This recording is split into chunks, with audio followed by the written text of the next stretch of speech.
बाय बर' हारि business idea YouTube channel नायगिरि साफ्रोमखौबो बरायनानै लाबाय। दिनै आं बे भिडिअनि गेजेरजों नोंथांमोननि सिगाङाव शेयार खालामनो सानदों जे मा नोंथाङा गोदान फालांगि होनो थाखाय सानदों एबा नोंथाङा गोदानै फालांगि होनानै दङ। जुदि नोंथाङा दङब्ला बे आंनि भिडिअखौ नायलांबाय थादो आरो बे आंनि बर' हारि बिजनेस आइडिया इउटुब चेनेलखौ साबस्क्राइब खालामनानै हो आरो लाइक खालामनानै हो आरो शेयार खालामनानै हो, जाहाथे बेबायदिनो बर' हारिनि गेजेराव फंनैसो बिजनेसनि सोमोन्दैयै टिप्सफोरखौ आं नोंथांमोनजों शेयार खालामनो हायो। थुदो जों बिदिब्ला बे भिडिअआव सावरायनि। जोंनि गेजेराव दिनै जोङो बेबायदिनो गोबां नाजानायनि गेजेरजों गोबां खस्थ'नि गेजेरजों जोङो रांफोरखौ आरजिनानै जोङो मोनसे फालांगिनि थाखाय सिन्था खालामनानै बे फालांगिखौ जोङो स्टार्ट आप खालामो एबा जोङो बेखौ खुलियो दखानखौ। दिनै गोबां मानसिफ्रा बेबायदिनो भुल खालामो माखासे लकेशनखौ नायैनि जाहोनाव। मोनसे कुइसन दङ दै, जेरै 1 number location, 2 number location, 3 number location. बे मोनथाम जेनोखि वर्ड्सआ खनथामावबो एखेयानो, मानोना मेन जायनाखि फालांगि होगोन नोंथाङा सिगांसिनाव नोंनि लकेशनफोरखौ नोङो स्टाडि खालामनानै एबा बे लकेशनाव बे दखाननि थाखाय साबजाथाव नंगौना नङा बेखौ स्टाडि खालामनांगोन। आं बेखौ माखासे सिगांनि भिडिअफ्रावबो नोंथांमोननि सिगाङाव शेयार खालामबाय। नोंथाङा बेफोरखौ गासैखौबो सिन्था खालामनानै स्टाडि खालामनानै नोंथाङा जे नोंनि फालांगिखौ बसायबाय, मोजां जायगा एबा नोंथाङा मोजां लकेशनखौनो सेलेक्ट खालामबाय, नंगौ थिगैनो दङ, मोजांनि बाथ्रा। बिनि उनाव नोंथाङा मा खालामनांगोन, नोंथाङा नोंनि जेनोखि गलाखौ बे जायगायाव फसंबाय, फसंनायनि उनाव नोंथाङा दिनै एसे गाबोन एसे बेबायदिनो जेब्लासिम नोङो बेबायदि दिना बारायलांबाय थागोन अब्लासिम नोंनि एक्सपिरियेन्सआबो बारायबाय थागोन दै।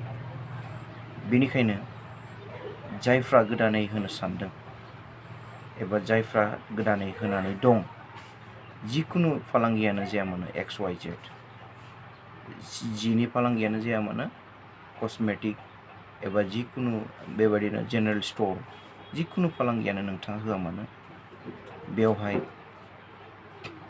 नोङो जे होनायजों लोगोसे नोंनि एक्सपिरियेन्सआ बारायबाय थागोन।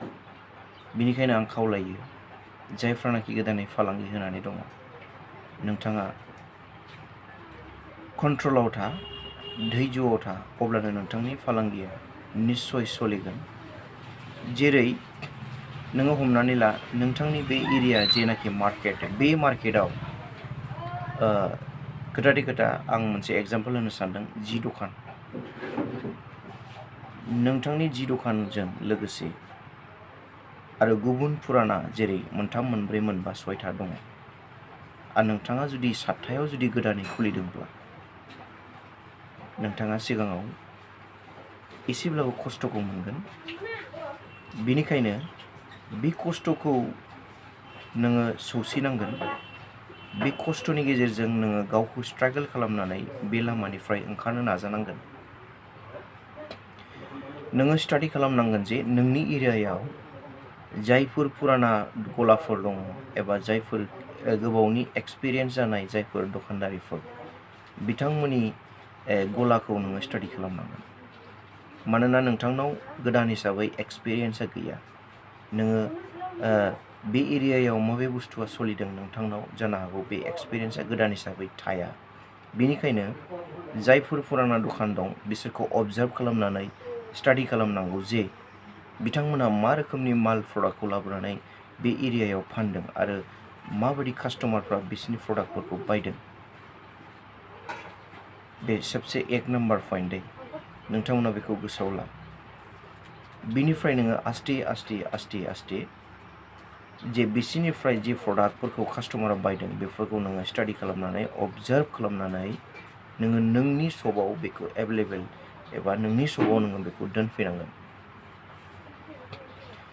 जेब्ला नोंनाव कास्टमारा फैयो आरो बे समाव नोङो मा खालामनांगोन, जे नोंसिनि मार्केटआव चालु जादों एबा जाय कास्टमारा एबा नोंसिनि एरियायाव जे रेन्जनि प्रडाक्टफोर नाङो बे रेन्जनि प्रडाक्टफोरखौ नोङो कास्टमारनो प्रभाइड खालामनांगोन। आरो कास्टमारखौ नोंथाङा गोदान हिसाबै जानो हागौ बेबायदिनो नोङो एक्सपिरियेन्स गैयैनि जाहोनाव कास्टमारजों मोजाङै बेबादिनो नोङो कास्टमारनि सिगाङाव सेल खालामनो हायाखै। निस्सय नोंथाङा कन्ट्रल था आरो नोंथांमोना जि खामानिखौ मावदों नोङो फिउचारनि थाखाय साननानै माव, गोबाव समनि थाखाय साननानै माव, जाहाथे बेबादिनो इयुननि थाखायबो नोंनि नांगौखिनियाव माबा मोनसे सहाय जागोन होननानै आं सानो। मानोना जि बिजनेसखौ होयो बेवहाय सम नांगौ आरो समजों लोगोसे नोंनि जे आइडिया आरो एक्सपिरियेन्स बानायनायजों लोगोसे नों गोबां बेबादि नोंनो स्टाडि खालामनायजों लोगोसे नोङो नोंनि बिजनेस लाइनावहाय नोङो आपग्रेड जालांगोन आरो बेबादिनो नोङो गासैखौबो नोङो बेबादिनो नोङो मावफुंलांनो हागोन होननानै आं सानो। बेनिखायनो आं खावलायो जायफ्रा गोदानै फालांगि होदों, गोबां दुखु सिन्थाया जोंनियाव फैयो। जोङो एसेबां रां गारनानै दिनै बे आंनि माला गोदोनानै थानोसै नामा? गोदोनानै थाया। बियो निस्सय नोंनि एरियायाव मा सोलिदों नोंथाङा बेबादि मालखौ हलसेलनिफ्राय पारचेस खालामनानै नोंथाङा बे मालखौ नोंनि सपआव लाबोनानै दोनफै। अब्लानो निस्सय नोंनि गलाया सोलिगोन आरो नोङो कास्टमारनि रिकुवारमेन्ट बायदिसो नोङो मालखौ पारचेस खालामनानै लाबोनांगोन। नोङो गावनि चइस बायदि नङा। मानोना जोङो कास्टमारखौ सेटिसफाइ खालामनो हायाब्ला जोंहा जोंनि बिजनेसा माब्लाबाबो जों ग्रथ जानाय नङा। नोङो बेखौ स्टाडि खालाम। समजों लोगोसे नोंथांनि गलायाव निस्सय कास्टमारा फैगोन आरो बोसोरे बोसोरे बेबायदिनो कास्टमारा जोंनियाव बारायलांबाय थायो। बेनिखायनो सम नांगौ। नोंथाङा जुदि माबा मोनसे आबाद मावोब्लाबो बेवहाय गोबां बेबायदि नोजोर लाखिनो गोनां, माबाफोर एम्फौ अरबाय नामा, याथ' माबा बेबायदिनो नस्थ' खालामनोसै नामा आंनि आबादखौ, बेयाव नोङो बेबादि जुदि माबाफोर जुदि नोंनि आबादा खमजुरि जायोबा नोंथाङा बेयाव हासार होनो गोनां।